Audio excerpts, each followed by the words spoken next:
the stress and how we have to look at stress. Okay? And I think it's an important thing because many people have told me from my lectures it's the one thing they remember. Okay? I was sitting in a dentist's office and looked at an article that said, "How do lobsters grow?"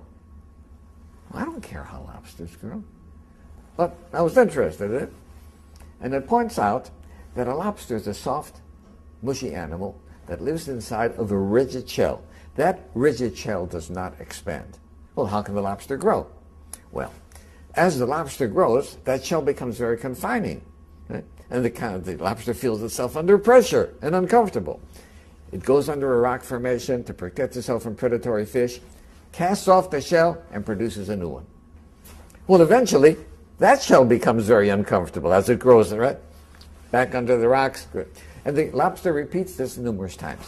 The stimulus for the lobster to be able to grow is that it feels uncomfortable. Right? Now, if lobsters had doctors, they would never grow. Because as soon as the lobster feels uncomfortable, goes to the doctor, gets a Valium, gets a Percocet, feels fine. Never gets off its shell.